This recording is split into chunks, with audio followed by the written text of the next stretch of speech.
સાથીઓ, આજે આપણે ફરી મળી રહ્યા છે આંબેડકર દર્શન યુટ્યુબ ચેનલમાં. આપણે બાબા સાહેબની વાતો કરી રહ્યા છે. આજે એક નવા એપિસોડ સાથે મળી રહ્યા છે. અને ગયા વખતે જે વાત કરેલી એ વાત અને આપણે આગળ વધારવા માગીએ છીએ. ભારતની આઝાદી માટે કેબિનેટ મિશન જ્યારે ભારતમાં આવ્યું અને એ વખતે એના વાઇસરોય લોર્ડ વેવલ એ કેન્દ્રીય સરકાર બનાવવા માગતા હતા, મંત્રીઓ બનાવવા માગતા હતા, એના પ્રતિનિધિઓ નક્કી કરવા માગતા હતા. અને એની બધી માથાકૂટો બધી મોહમ્મદ અલી ઝીણા, પછી કોંગ્રેસના લોકો, મૌલાના આઝાદ, એ બધા લોકોના બધા વાંધા. વાઇસરોય વેવલે કહ્યું કે ભાઈ આપણે મુસ્લિમ લીગના 5, કોંગ્રેસના 5 અને એક ઈસાઈ અને એક શીખ લઈ લઈશું, એ ટોટલ 12 જણા લઈશું, એવું નક્કી કર્યું. મોહમ્મદ ઝીણાને મેં વાંધો પડ્યો.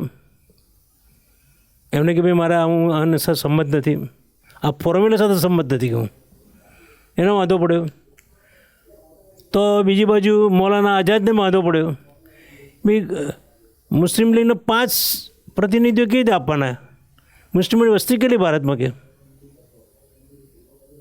બાકીના કરતાં એમની 6 કરોડની વસ્તીની અંદર આટલી બધી વસ્તીની સામે એમને 5, તમે 5, 6 કરોડ 5 જણા 5 પ્રતિનિધિ આપો છો. એટલે મોહમ્મદ અલી ઝીણાનો વાંધો પડ્યો. એટલે મંત્રીઓની જે પ્રતિનિધિઓ મૂકવાના હતા એની માટે બધું વાંધા પડ્યા.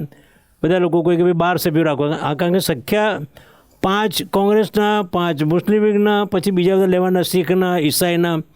એટલે કોઈ કોડી એમ કે ભાઈ ઈસાઈની શીખના લો, ઈસાઈના લો, તો પારસીના પણ લો. કોઈ કોડી એમ કે શેડ્યુલ કાસ્ટ અનુસૂચિતના લોકો ક્યાં છે, એમને પણ લેવાના. તો કોઈ 12 સભ્યોની જગ્યાએ 13 સભ્યો લો, કોઈ કે 15 સભ્યો લો. પણ વાઇસરોય લોર્ડ વેવલ છે ને, એ મારો માનતો નહોતો. એ કે 14 રાખીશું. છેલ્લે 14 પસંદ થાય છે. હવે જે 14 પસંદ થાય છે એ 14 એના નામ તમને કહું, એમણે સિલેક્ટ કર્યા છે. કોંગ્રેસના આ લોકોએ શું કર્યું? કોંગ્રેસના અસ્પૃશ્યને બહારથી ન લીધા, કોંગ્રેસમાંથી એક અસ્પૃશ્યને બેસાડી દીધા.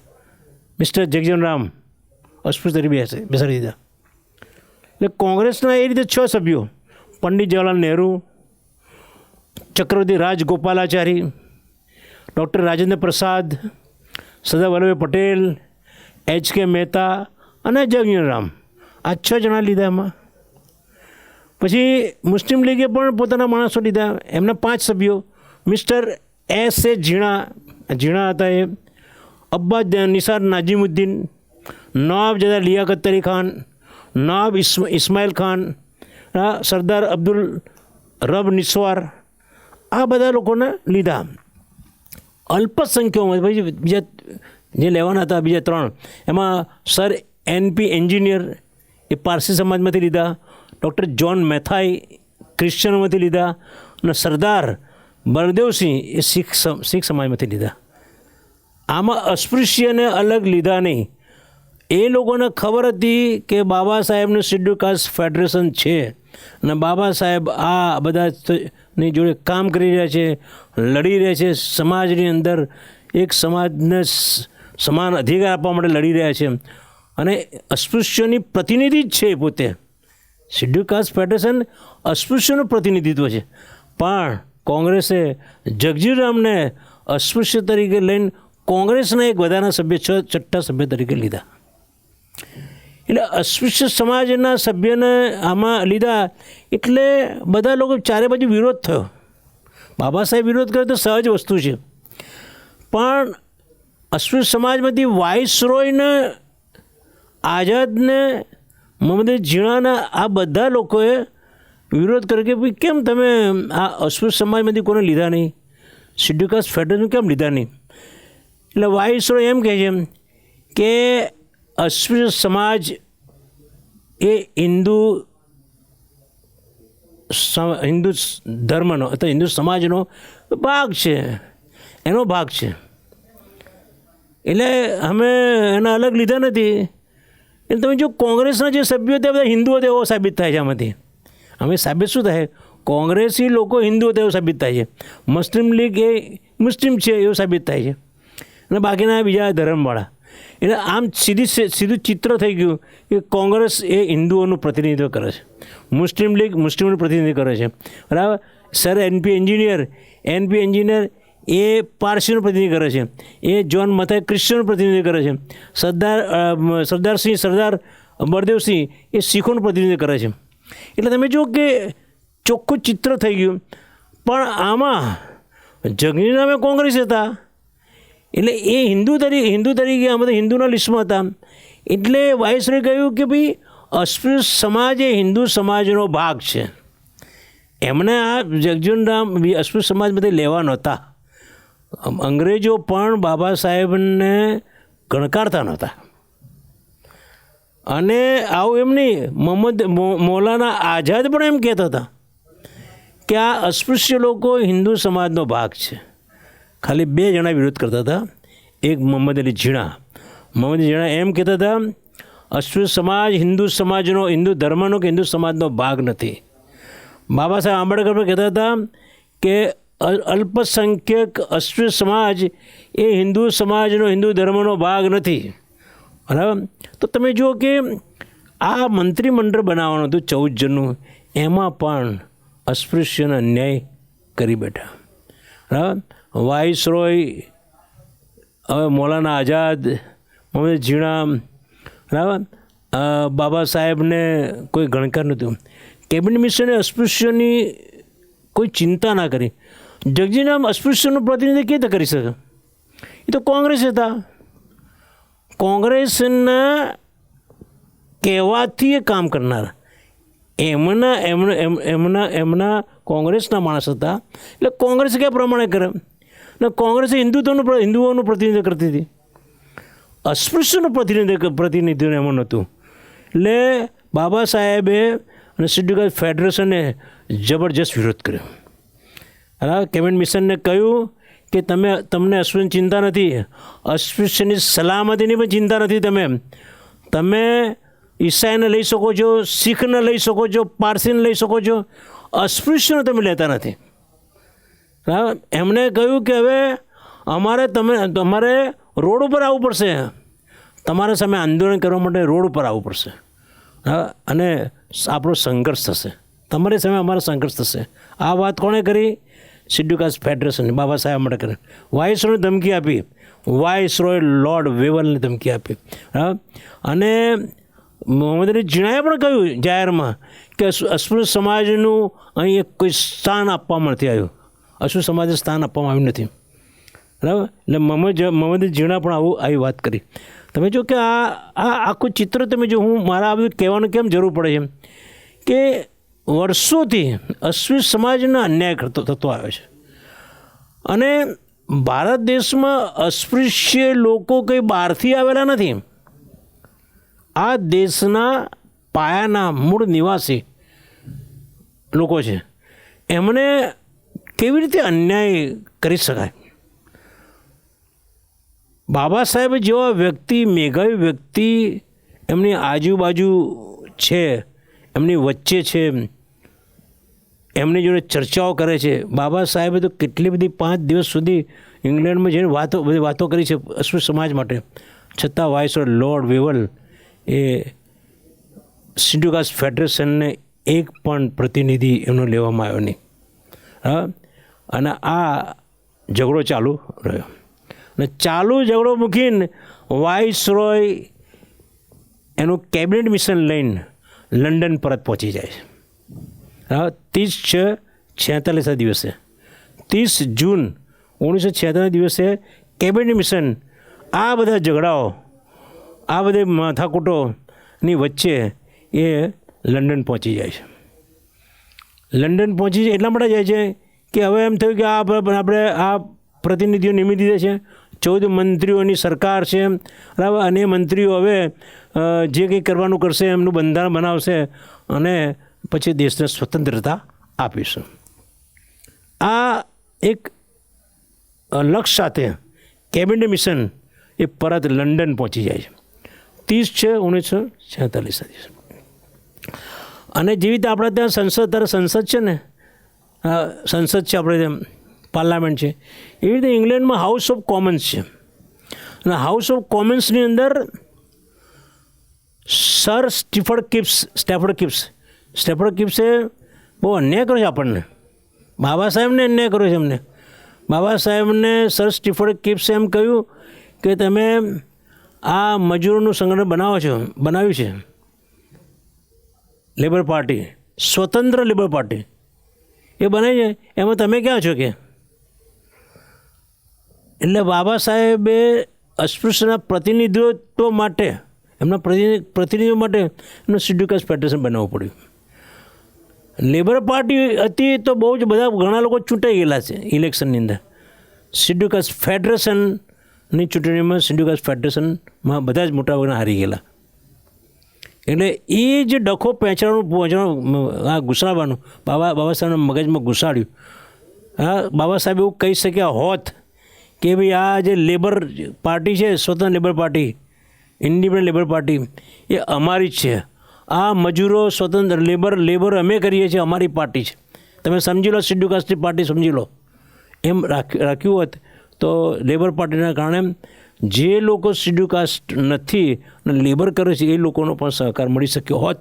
પણ બાબા સાહેબે એ વખતે સર સ્ટીફર્ડ કિપ્સની વાતોમાં આવી ગયા અને એમને આ શેડ્યુલ કાસ્ટ ફેડરેશન બનાવ્યું.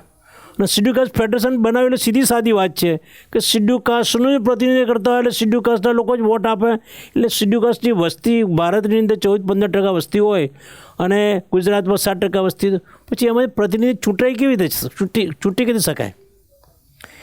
એટલે એ બધા પ્રશ્નો થયા. અને આ સ્ટીફર્ડ કિપ્સ છે ને બહુ ચાલાક અને આમ કુટિલ ચાલવાળો માણસ હતો. એને તો રશિયા જ્યારે વિશ્વયુદ્ધ ચાલતું બીજું વિશ્વયુદ્ધ, ત્યારે રશિયાને સમજાવવા માટે ઇંગ્લેન્ડવાળા એમને રશિયા મોકલેલા, રશિયાના યુદ્ધમાં સાંકળવા માટે. અને એમાં સફળ પણ ગયેલા સ્ટીફર્ડ કિપ્સ. એ સ્ટીફર્ડ કિપ્સે ત્યાં હાઉસ ઓફ કોમન્સમાં લેક્ચર આપ્યું. તમે વિચાર કરો લેક્ચર કેટલું લેક્ચર આપ્યું હશે. એને લેક્ચર 6 કલાકના 10 મિનિટ સુધી લેક્ચર આપ્યું. શેમાં? હાઉસ ઓફ કોમન્સની અંદર. અને હાઉસ ઓફ કોમન્સમાં એને 6 કલાકના 10 મિનિટ માટે લેક્ચર શું આપ્યું છે? આપણે લેક્ચર 1 કલાક લેક્ચર લઈએ, 45 મિનિટ લેક્ચર લઈએ તો લોકો કંટાળી જાય છે. આ 6 કલાક 10 મિનિટ સુધી બોલ્યો. અને એ ભાઈ સ્ટીફર્ડ કિપ્સ શું બોલ્યો એના થોડા મુદ્દા આપણે જોઈ લઈએ. પહેલાં તો એમને એમ કહ્યું કે આપણને આ જે કેબિનેટ મિશન દ્વારા ભારતના આઝાદી આપવા માટે જે હું પ્રયાસ કરી રહ્યો છું, એમ કે સ્ટીફર્ડ કિપ્સ કે આપણે જે કેબિનેટ મિશન જે પ્રયાસ કરીએ છીએ એમાં આપણને કોઈનું વલણ જો આપણને નડ્યું હોય તો મોહમ્મદ અલી ઝીણાનું, અમને હાઉસ ઓફ કોમન્સમાં કહ્યું, મોહમ્મદ અલી ઝીણાના અડિયલ વલણના કારણે કેન્દ્રીય સરકારનું ગઠન મોડું થયું. કે કેન્દ્ર સરકારનું જે ગઠન મોડું થયું એનું કારણ ઝીણાનો અડિયલ વલણના કારણે. તો વિચાર કરો કે ઝીણાની વાતો આપણને તો અત્યારે આપણે જોઈએ છીએ, ઝીણા બહુ સારી વાતો કરી છે. ઝીણા અસ્પૃશ્ય માટે વાત કરી છે. બીજા કોઈ વ્યક્તિ અસ્પૃશ્ય માટે વાત કરી નથી, અસ્પૃશ્યને લીધા નથી, એના માટે લડ્યા હોય, કોઈ 2 શબ્દો કયા હોય, જ્યાં પણ કહેવાનું હોય મોહમ્મદ અલી ઝીણા કીધું છે. એને કે એમનું અડિયલ વલણના કારણે કેન્દ્રીય સરકારનું ગઠન થઈ શક્યું નથી. ઝીણાએ કેન્દ્રીય સરકારમાં સામેલ થવાનો ઇનકાર કર્યો કે મારા કેન્દ્રીય સરકારમાં સામેલ તમે જે નીતિઓ ઘડો બધી નીતિઓ મને પસંદ નથી, એટલે મારે આમાં તમારે સામેલ થવું નથી. તમે આ કોંગ્રેસને બધું સપોર્ટ કરો છો, કોંગ્રેસ સપોર્ટ કરો છો એવી વાત ઝીણાએ કેન્દ્રીય સરકારે કહ્યું કે અમે પણ અહીંયા ભારત દેશના નાગરિક છીએ, અમારા અસ્તિત્વનો પ્રશ્ન છે, અમારા અસ્તિત્વનો લડાઈનો પ્રશ્ન છે. અમારે શું કરવું?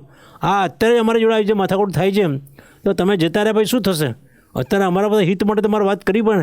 એટલે ઝીણાએ કેન્દ્રીય સરકારમાં સામેલ થવાનો ઇનકાર કર્યો. બરાબર. તમે વિચાર કરો કે ઝીણા એ કેવી લડત આપી છે. આ લોકોને આમ છે ને એમને પગે પાણી લાવી દીધા છે. પછી આમાં સ્ટેફર્ડ ક્રિપ્સે ત્યાં કહ્યું હાઉસ ઓફ કોમન્સમાં, અસ્પૃશ્ય સમાજના એક પણ પ્રતિનિધિ અમે લીધા નથી કે. એટલે પૂછ્યું આ લોકોએ કે કેમ લીધા નથી અસ્પૃશ્ય સમાજમાંથી?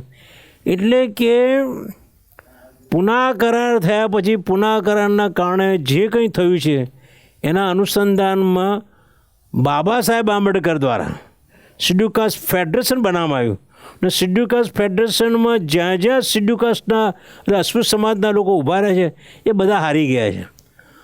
અને એની સામે કોંગ્રેસે જે અસ્પૃશ્ય ઉમેદવાર ઊભા રાખે છે એ બધા જીતી ગયા છે. તો એનો અર્થ અસ્પૃશ્યનું પ્રતિનિધિત્વ કોણ કરે છે? કોંગ્રેસ કરે છે. શિડ્યુલ કાસ્ટ ફેડરેશન કરતું નથી. એટલે અમે કહ્યું કે તમારે તમે જીતતા જ નહીં, તમે અસ્પૃશ્યના પ્રતિનિધિ છો જ નહીં, અસ્પૃશ્ય તમને વોટ આપતા જ નથી. એમ કહીને એમને અસ્પૃશ્ય સમાજના પ્રતિનિધિ લેવા નથી લીધા એવો ખુલાસો કર્યો. હા, હવે એમ કહે કે એ લોકોનું જે શિડ્યુલ કાસ્ટ ફેડરેશનનું જે પ્રભાવ છે એ મુંબઈના મધ્ય પ્રાંતમાં જ છે. ત્યાં એ લોકો એમનો છે ને એમનો પ્રભાવ રહે છે, પણ બીજે ક્યાંય નથી કે એમનો પ્રભાવ છે જ નહીં. એ શિડ્યુલ કાસ્ટના પ્રતિનિધિ છે જ નહીં. હા, બધા ઉમેદવાર હારી જતા હોય એમના, તો પછી એમને એની જગ્યાએ કોંગ્રેસના અસ્પૃશ્ય ઉમેદવારો જીતી ગયા છે. તો એ લોકોને લેવાનો કોઈ અર્થ નથી. કોંગ્રેસની અંદર જે અસ્પૃશ્યો છે એને લેવા જોઈએ. એ વાત સ્ટેફર્ડ ક્રિપ્સે કહ્યું. કોંગ્રેસની સહયોગી સંસ્થાઓ અસ્પૃશ્યની ચિંતા કરશે, તમે ચિંતા ના કરો. કોંગ્રેસના અને એની સહયોગી સંસ્થા અસ્પૃશ્યની ચિંતા કરશે, શિડ્યુલ કાસ્ટ ફેડરેશનની ચિંતા ના કરો. આપણે એમણે એટલા માટે લીધા નથી, એ લોકો ભારતના અસ્પૃશ્યોનું પ્રતિનિધિત્વ કરતા નથી, કોંગ્રેસના લોકો જ કરે છે. આવી વાત એકદમ બેકાર વાત કરી છે એમને. કારણ કે ચૂંટણીમાં જીતવું અને હારવું એ કોઈના પ્રતિનિધિ નક્કી કરી શકાતા નથી. કારણ કે શિડ્યુલ કાસ્ટની 7%, જે ગુજરાતમાં 7% લોકો છે, તો 7%થી જીતી શકાય નહીં. એટલે ધારો કે શિડ્યુલ કાસ્ટની અનામત સીટ ઉપર કોઈ જનરલને ઊભા રાખો તો એ જીતી જાય. એ 7% લોકો તો કેવી રીતે 7%માંથી કોણ જીતી શકે? કોઈ ઉમેદવાર જીતી જાય.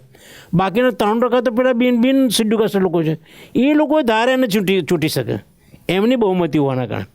એટલે કોઈની બહુમતીના કારણે, કોઈ જીત હારના કારણે કોઈનું એ પ્રતિનિધિ નથી એવું નક્કી થઈ શકે નહીં. શિડ્યુલ કાસ્ટ ફેડરેશન અસ્પૃશ્યનું પ્રતિનિધિત્વ નથી કરતા એવું સાબિત થઈ શકતું નથી. પણ આ બેકાર વાત સર સ્ટેફર્ડ ક્રિપ્સે ત્યાં હાઉસ ઓફ કોમન્સમાં કહી. કોંગ્રેસે ચૂંટાયેલા અસ્પૃશ્ય પ્રતિનિધિના માધ્યમથી અસ્પૃશ્ય હિત સુરક્ષિત છે. આ સ્ટેફર્ડ ક્રિપ્સે બીજું એક વાક્ય મૂક્યું, અમને બીજો મુદ્દો મૂક્યો કે કોંગ્રેસના ચૂંટાયેલા અસ્પૃશ્ય પ્રતિનિધિ દ્વારા અસ્પૃશ્યોનું હિત સુરક્ષિત છે. એટલે અમે શિડ્યુલ કાસ્ટ ફેડરેશનના લોકોને લીધા નથી. વિચાર કરો, શ્રી બાબા સાહેબ આંબેડકર અસ્પૃશ્ય સમાજ માટે આખી જિંદગી હોમી નાખી, પણ એમણે ક્યાં લડવાનું? ભારતના બિન અસ્પૃશ્ય સામે લડવાનું, ભારતની રાજકીય પાર્ટીઓ કોંગ્રેસ જોડે લડવાનું, અંગ્રેજી જોડે પણ લડવાનું. આ અંગ્રેજી લોકો જે આવ્યા અહીંયા, વાઇસરોય લોર્ડ વેવલ, એમની સામે લડવાનું. ઇવન શિડ્યુલ કાસ્ટના લોકો પણ બાબા સાહેબનો વિરોધ કરતા હોય.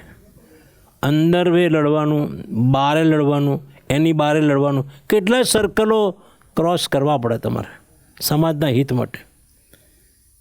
એક આખા આ જે બધા પ્રતિનિધિઓ છૂટ્યા છે એમાં સૌથી વિદ્વાન, સૌથી નોલેજેબલ વ્યક્તિ કોઈ હોય તો ડૉક્ટર બાબા સાહેબ આંબેડકર. પણ આ 14 સભ્યોની અંદર બાબા સાહેબનું નામ નથી. અને અશ્વિત સમાજ તરીકે જગજીવન રામનું નામ છે. વિચાર કરો, જગજીવન રામે સામે જાણે કહેવું જોઈએ કે ભાઈ અસ્પૃશ્યનું પ્રતિનિધિત્વ ડૉક્ટર બાબા સાહેબ આંબેડકર કરે છે. અને એ કેટલા સમયથી કેટલું એટલે પુના કરાર તમે જુઓ કે ભાઈ મહાડ સત્યાગ્રહ જુઓ, તમે મનુસ્મૃતિ બાળી હોય, બરાબર, નાસિકના કલારામ મંદિર માટે લડ્યા હોય, પુના કરાર માટે ઇંગ્લેન્ડ જે ગયા હોય અને ત્યાં ગોળમજી પરિષદો 3 ભરી હોય, બીજા બધા ઘણા પ્રશ્નો માટે લડ્યા હોય, અમરાવતી મંદિરના પ્રવેશ માટે લડ્યા હોય. એવા વ્યક્તિ, બાબા સાહેબ એવા વ્યક્તિ કે જે સમગ્ર જીવન એમને એક સેકન્ડ મિનિટ સમાજના હિત માટે ચિંતા કરે, સમાજ માટે લડતા વ્યક્તિ, એની જગ્યાએ જે વ્યક્તિ આવું કામ કર્યું નથી એવા જગજીવન રામને આ લોકોએ, કોંગ્રેસવાળાએ એમને અસ્પૃશ્ય તરીકે લીધા, પણ કોંગ્રેસી હતા, બરાબર. અને બાબા સાહેબને અથવા શેડ્યુલ કાસ્ટ ફેડરેશનમાંથી કોઈને પણ લીધા નહીં. એટલે આજે જો આપણે કહેવું હોય તો અસ્પૃશ્ય સમાજને અન્યાય થયો છે. કેબિનેટ મિશને જે કેન્દ્રીય સરકાર બનાવવામાં જે સભ્યો લીધા, 14 સભ્યો, એમાં અસ્પૃશ્ય સભ્ય તરીકે શેડ્યુલ કાસ્ટ ફેડરેશનમાંથી કોઈ સભ્ય લેવા જોઈએ, એ લીધા નહીં. એટલે એ રીતે અસ્પૃશ્ય સમાજને, અલ્પસંખ્યક અસ્પૃશ્ય સમાજને અન્યાય કરે છે. આજના મારા આ એપિસોડમાં મારે તમને એ જ કહેવું છે કે આજે પણ અસ્પૃશ્ય સમાજની ચોરે ચૌટે અન્યાય થઈ રહ્યો છે. અને હવે તો મને લાગે છે કે અસ્પૃશ્ય સમાજ આજના જે માહોલ જોઈએ છે તો અસ્પૃશ્ય સમાજ પોતાના સ્વમાનના સભ્યો માટે લડવાનું બંધ કરી નાખ્યું છે. ભારતના અસ્પૃશ્ય સમાજે આજનું જે રાજકીય વાતાવરણ છે એ જોતા એમને હાર સ્વીકાર લીધી છે. અને એમને સ્વમાન સ્વાભિમાન એને ગીરવે મૂકી દીધું છે અને ગુલામ તરીકે દેશમાં કામ કરી રહ્યા છે. જો આ લોકો સ્વમાન સ્વાભિમાન માટે લડવા માટે એક થાય અને બાબા સાહેબના રસ્તે ચાલે તો લાગે છે કે કંઈક પરિણામ આવે અથવા કંઈક સબસ્ટન્સ દેખાય.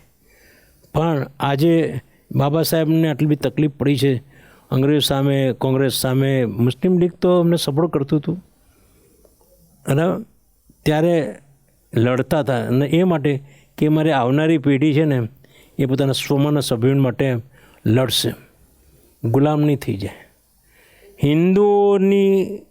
હિન્દુઓના રાજકીય પક્ષની, હિન્દુઓના રાજકીય સંગઠનોની, હિન્દુઓના સામાજિક સંગઠનોની એ ગુલામ નહીં થાય એવું બાબા સાહેબ માનતા.